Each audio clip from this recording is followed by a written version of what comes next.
I spent years as a military officer making life-or-death decisions. I've faced strangers with weapons and called it a normal day.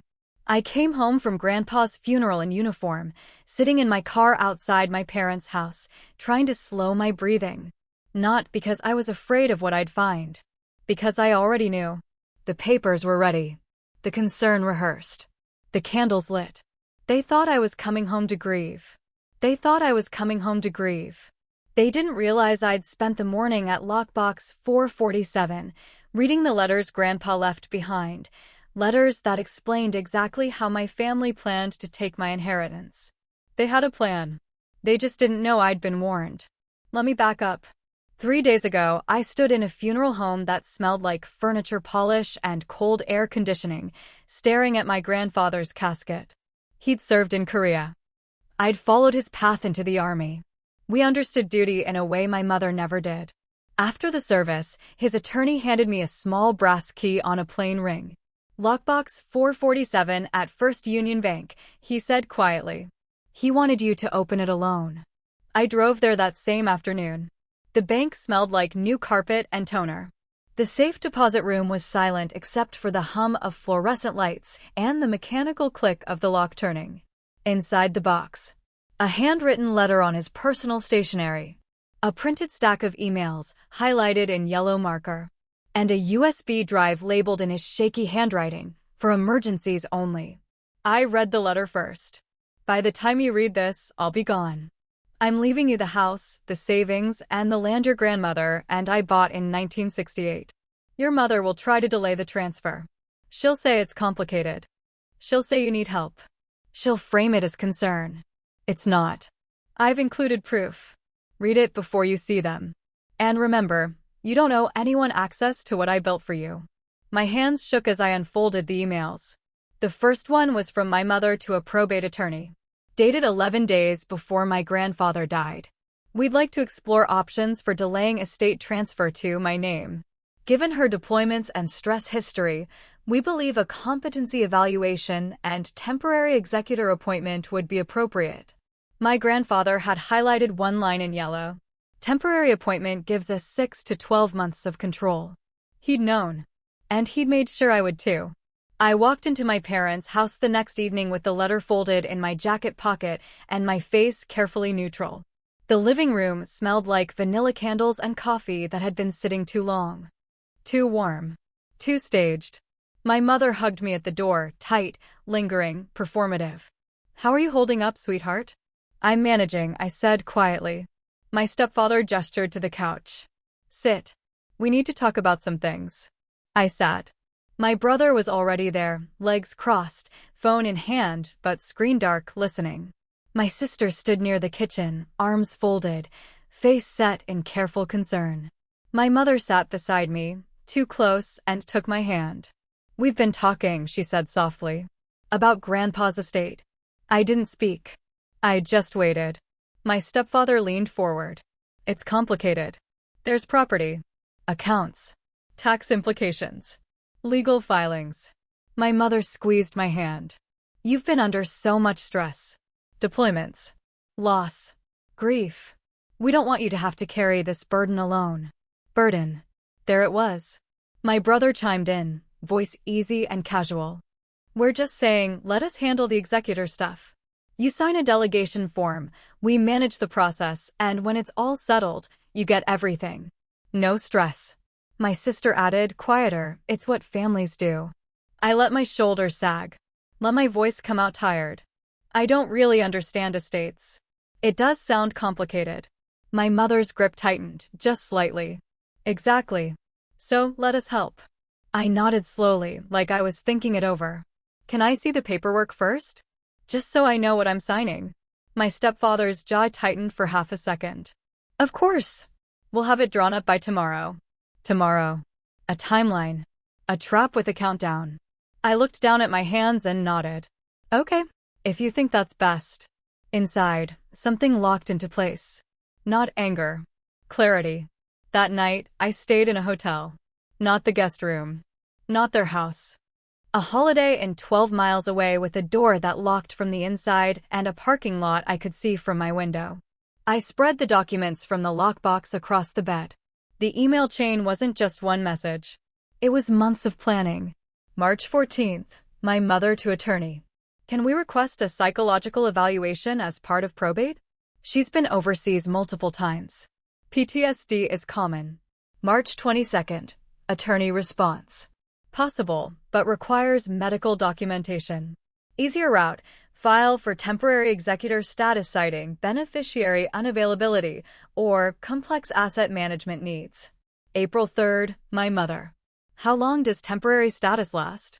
April 3rd, attorney. Typically 6 to 12 months. Renewable if circumstances warrant. 6 to 12 months of them controlling everything my grandfather built. I photographed every page, uploaded them to a secure cloud drive, forwarded copies to my own attorney, a JAG contact I'd worked with during my last assignment. Then I plugged in the USB drive. It contained my grandfather's will, notarized, witnessed, ironclad. A signed letter of intent naming me sole beneficiary. A recorded video message, dated 2 weeks before he died. I clicked play. My grandfather's face filled the screen, thinner than I remembered, but his eyes were sharp. If you're watching this, they've already started. Don't let them. You earn this by being the only one who didn't treat me like a checkbook. The house is yours. The land is yours. And I've made damn sure the law agrees. He leaned closer to the camera. You fought for strangers. Now fight for yourself. The video ended. I sat in the dark and felt something settle in my chest. Not rage. Resolve. Because here's what the army taught me that they never understood. You don't rise to the occasion. You fall to the level of your preparation. And I'd just been handed a 6-month head start. The next morning, I didn't go back to their house. I went to the probate court, filed my grandfather's will, submitted the notarized letter of intent, requested immediate transfer of executor authority as designated in my grandfather's will. The clerk stamped the filing at 9:17 a.m. You'll receive confirmation within 48 hours, she said. I thanked her and walked out into cold air that tasted like freedom. At 10:03 a.m., my phone rang. My mother's name lit up the screen. I let it ring twice before answering. Hey, Mom. Her voice was tight. Where are you? We were supposed to meet this morning. I had an appointment, I said calmly. What kind of appointment? At the courthouse. Silence. Then, why were you at the courthouse? I kept my voice steady. Neutral. I filed Grandpa's will. I'm taking over as executor. The pause that followed felt like falling. Then my stepfather's voice, sharp in the background. Put it on speaker. My mother's tone shifted harder now, edges showing. You can't do that. We already talked about this. We talked about you offering to help, I replied. I declined. You don't understand what you're doing. I understand exactly what I'm doing, I said. And I understand what you were trying to do. Another pause. What are you talking about? I could have yelled.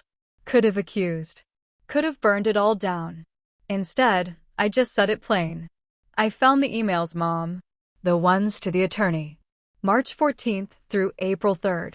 Dead silence. Then my stepfather, voice low and cold. You went through his things? He left them for me, I said. In a lockbox. With a letter. And a video. I heard my mother's breath catch. You don't know what you're. I know you tried to delay the estate for 6 to 12 months. I know you were planning a competency evaluation. I know you called it temporary. I paused.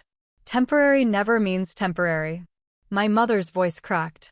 We were trying to protect you. I cut her off. Calm. Clean. Final. No. You were trying to control me. I didn't go back to the house. Not that day. Not the next. Within 48 hours, the court confirmed my executor status. Within a week, the house title transferred. Within 2 weeks, the accounts were in my name. My mother called 6 times. I didn't answer.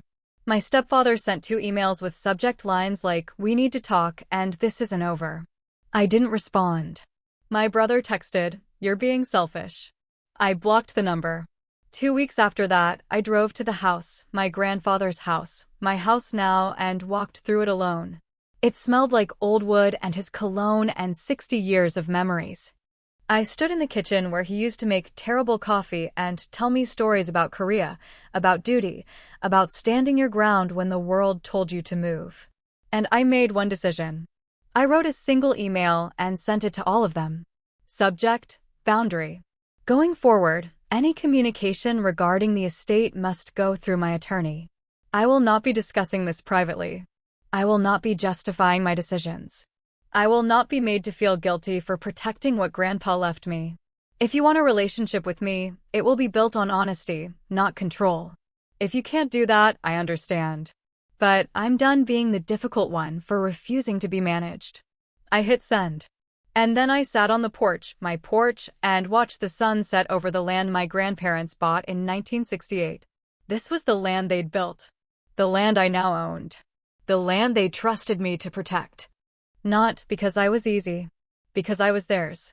And I wasn't going to let anyone take that away. Here's what I learned. The strongest thing you'll ever do isn't winning the fight. It's refusing to enter the cage they built for you. My grandfather didn't leave me money. He left me permission. Permission to say no. Permission to protect myself. Permission to walk away from people who love the idea of me more than the reality. If this story hit something in you, drop a comment and tell me, what's the one word your family used when they tried to control you: help, concern, or love? And if you want more stories about people who chose themselves when it mattered most, subscribe. Because you're not alone. You're not difficult. You're not selfish. You're just done volunteering for a role that was written to keep you small. And that's exactly how you win.